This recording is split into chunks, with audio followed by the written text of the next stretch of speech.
আজকে যে বার্থডে কেকের ডিজাইনটা তোমরা লগে আমি শেয়ার করতে নিয়ে চলে এলাম। এই কেকটা কিন্তু আমি অনেকবার বানিয়েছি, জানি না কেন এই কেকটা সবার কাছে এতটা পছন্দ হয়।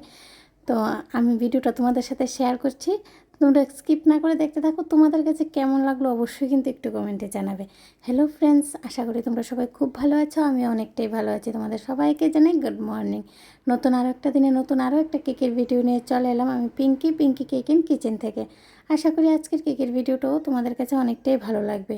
তো প্রথমে যেটা বললাম যে এই কেকটা কিন্তু আমি অনেকবার বানিয়েছি, কিন্তু প্রত্যেকবার তো ভিডিও করা পসিবল না, কেননা একরকমেরই ডিজাইন বারবার ভিডিও করলে ভালো লাগে না। তার লেগে কিন্তু আমি এই কেকটা 3-4টা বানিয়েছি, কিন্তু একটা কেকেরই ভিডিও করেছি তোমাদের জন্য, তোমাদের কাছে শেয়ার করার জন্য। আর এর আগেও কিন্তু এর সাথে মিলঝুল খাই এরকম আমি কেক বানিয়েছি, তবে একটু অন্যরকম ছিল বলে কিন্তু আমি শেয়ার করেছি। আজকের কেকটাও আমি তাই তোমাদের জন্য শেয়ার করার জন্য নিয়ে চলে এলাম। তোমাদের কাছে যদি ভালো লাগে অবশ্যই চ্যানেলটাকে সাবস্ক্রাইব করে পাশে থাকা বেল আইকনে ক্লিক করে দেবে, যদি আমার ভিডিওগুলো তোমরা নেক্সট টাইম দেখতে চাও। তাহলে যখনই আমি কেকের ভিডিওগুলো সর্বপ্রথম আপলোড করব তোমাদের কাছে এসে কিন্তু পৌঁছাবে। তো আমি দেখো ফিনিশিংটা দিয়ে দিয়েছি, সাইডে কিন্তু একটু কমের সাইজে ডিজাইনও দিয়ে দিয়েছি। তোমরা চাইলে এখানে ডিজাইনটা চেঞ্জও করে নিতে পারো, যে কোনো কম থেকে ডিজাইন চুজ করে দিয়ে দিতে পারো। এখন দেখো আমি রেড কালারের জেল নিয়ে নিয়েছি, আর জেলটা কিন্তু চামচের সাহায্যে ভালো করে স্মুথ করে নিয়েছি। আমি নর্মাল নিউট্রেলা জেল নিয়েছিলাম, তার সাথে কিন্তু রেড কালার অ্যাড করে নিয়েছি।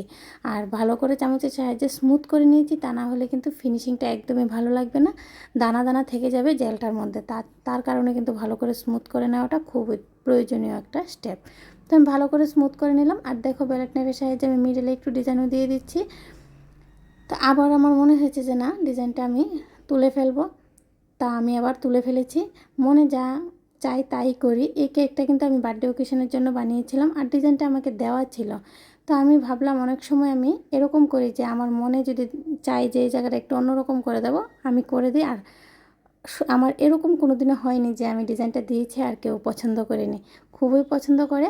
তার জন্য কিন্তু আমি ট্রাই করি অন্যরকম করে দেওয়ার জন্য। এখন দেখো আমি নোজালের সাহায্যে কিছু ফ্লাওয়ার বানিয়ে দিচ্ছি। নিচের বর্ডারটাও কিন্তু হালকা কালারের মধ্যে দিয়েছি, আর উপরের রোজগুলোও কিন্তু আমি ব্লু আর হোয়াইট কালারের মধ্যে দিয়েছি। এখন অনেকগুলো সুগার বল ইউজ করব, আর কিছু চকলেট চিপস ইউজ করে কিন্তু কেকের ডিজাইনটা কমপ্লিট করব। বাটি টপারটা লাগিয়ে নামটা লিখে দেবো। অবশ্যই কমেন্টে জানাবে কেমন হয়েছে। আজকের মতো এই পর্যন্তই, নেক্সট টাইম নতুন আরেকটা ভিডিও নিয়ে তোমাদের সবার সাথে আবার দেখা হবে।